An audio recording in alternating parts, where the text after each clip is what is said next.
अस्सलाम वालेकुम। Welcome to my channel.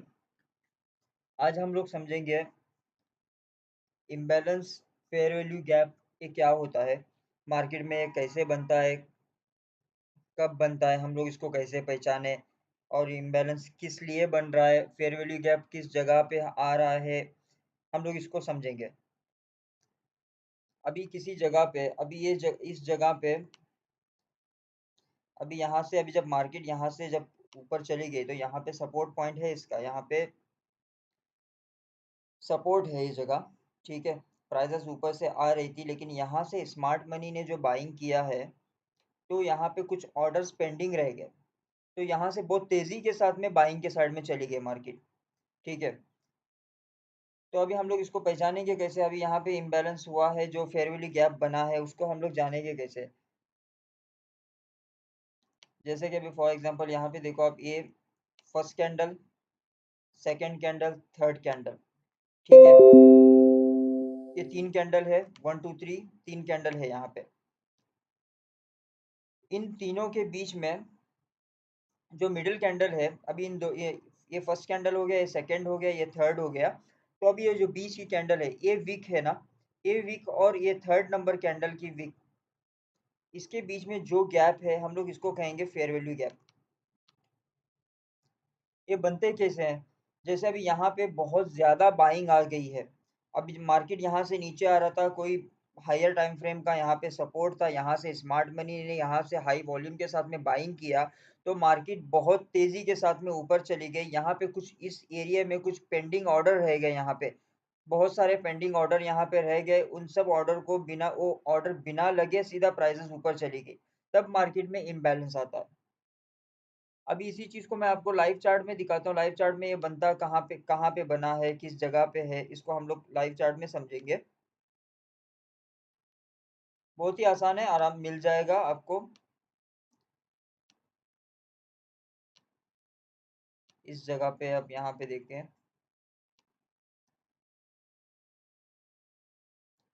ये यहाँ पे सपोर्ट पॉइंट था, मार्केट यहाँ से बहुत तेज़ी के साथ में ऊपर चली गई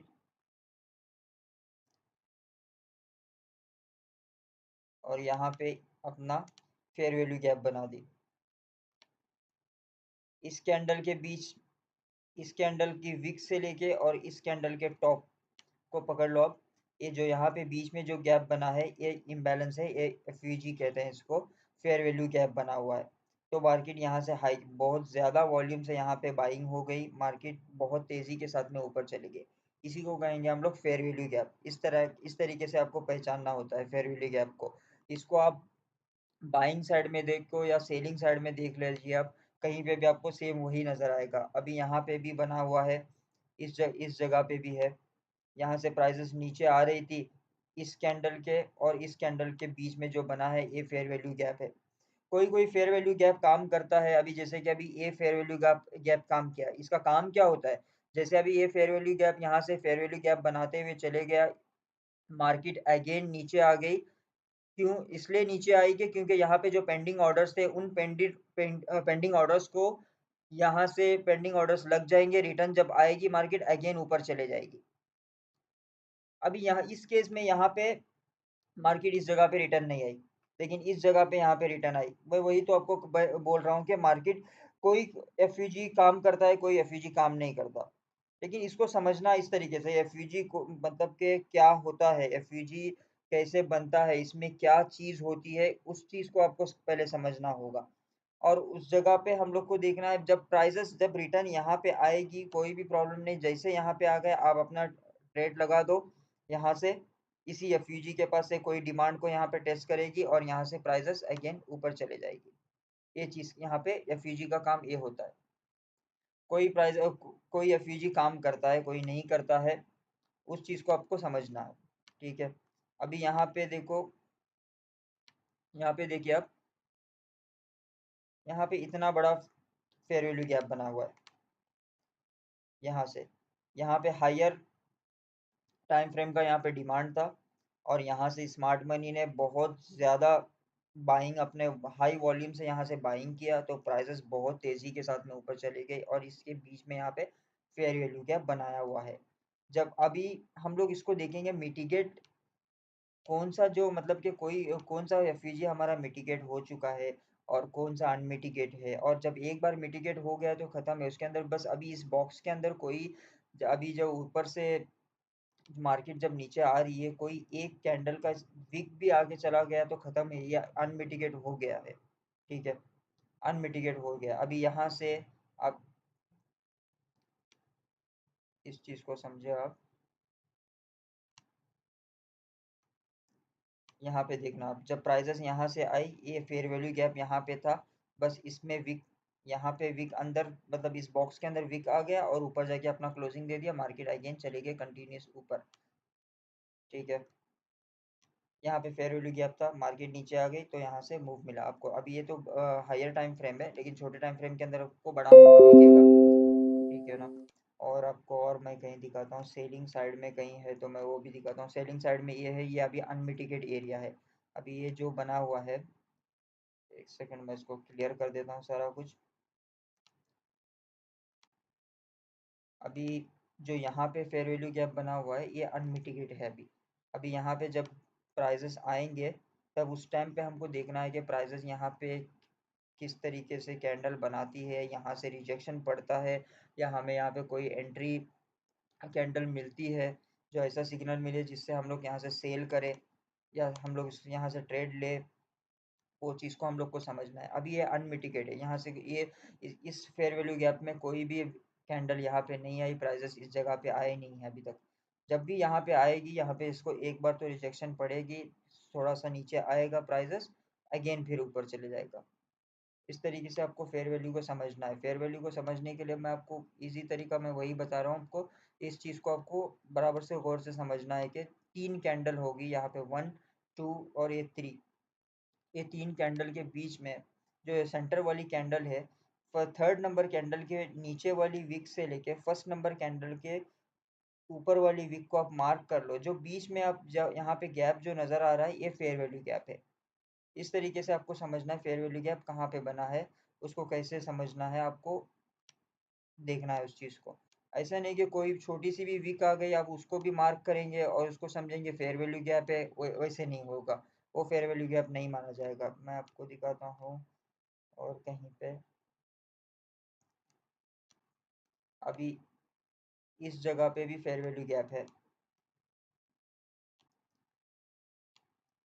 यहाँ से जो प्राइजेस ऊपर गई है, ये वीक से इसके वीक जो फर्स्ट नंबर वीक है ना, उसके टॉप पे जो यहाँ पे जो गैप बना है, यहाँ पे ये भी फेयर वैल्यू गैप है। लेकिन ये फेयर वैल्यू गैप देखो आप यहाँ पे काम नहीं की, मार्केट प्राइसेस यहाँ पे अगेन नीचे नहीं आई, प्राइसेस नीचे यहाँ पे नहीं है क्योंकि यहाँ से बहुत हाई वॉल्यूम के साथ में बाइंग हो गया, तो प्राइसेस इतना ऊपर चली गई कि फिर इस फेयर वैल्यू गैप को यहाँ पे फील करने के लिए प्राइसेस यहाँ पे नीचे नहीं आई। यहाँ से सीधा यहाँ बस इधर से यहीं पे किसी टाइम फ्रेम में यहाँ पे डिमांड होगा, 1 आवर में या 30 मिनट में यहाँ पे डिमांड होगा, उसी का टेस्ट किया और प्राइसेस सीधे चली गई ऊपर।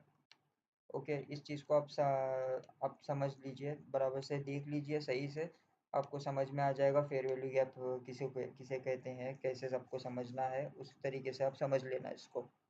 ठीक है, और आपको मैं कहीं और एग्जांपल दिखाऊं और इसमें, अभी यहाँ पे फेयर वैल्यू गैप बना है, ये काम नहीं किया, जैसे अभी यहाँ से इसमें कुछ भी रिजेक्शन नहीं पड़ा, अभी ये फेयर वैल्यू गैप है।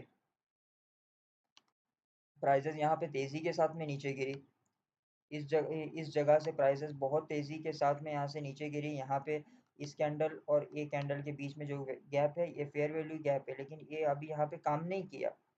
यहाँ से प्राइसेस ये फील भी नहीं हुआ, यहाँ से प्राइसेस जब नेक्स्ट, जब प्राइसेस यहाँ से ऊपर चली गई तो यहाँ पे रिजेक्शन भी नहीं आई, कुछ भी नहीं आया, प्राइस सीधे चले गया ऊपर।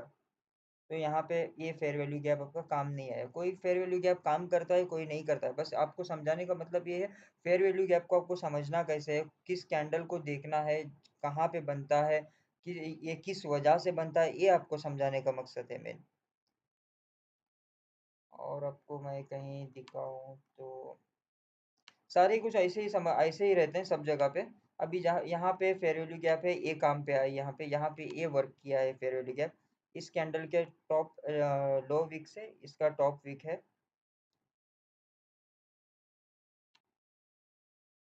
ये फेयर वैल्यू गैप काम किया है।